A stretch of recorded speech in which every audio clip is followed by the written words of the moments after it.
وانت متوتر ازاي تعمل حركة تخليك تهدى في الحال والتوتر يروح نهائيا بحركة واحدة بس. خلينا نشوف الاول لما انت بتتوتر ايه اللي بيحصل في جسمك عشان ما نخليهوش يحصل، فبالتالي نمنع التوتر. اللي بيحصل في جسمك ببساطة، وده بناء على الشرح اللي قاله الدكتور أندرو هوبرمان عالم الاعصاب الامريكي، قال ايه بقى؟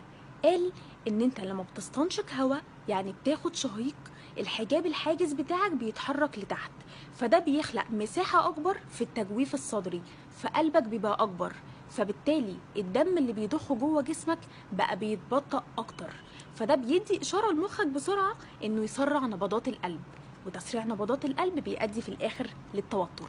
وده بيخلينا نتوصل في النهاية إن الاستنشاق أو الشهيق اللي خدناه في البداية خالص هو اللي وصلنا في النهاية لسرعة نبضات القلب اللي أدت للتوتر. طب ما احنا عايزين نمنع كل ده، عشان نمنع التوتر يبقى نعمل العكس تماما. ازاي بقى؟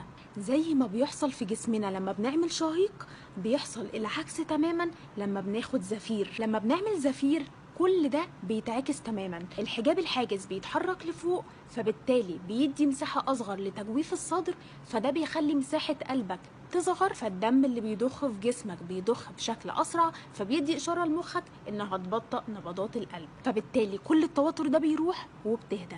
ايه ده؟ يعني معنى كده ان احنا نقدر نتحكم، يعني لو انت حاسس ان انت عايز تفوق وحاسس ان انت خملان وعايز تسرع من نبضات القلب، يبقى تاخد شهيق بشكل اكبر.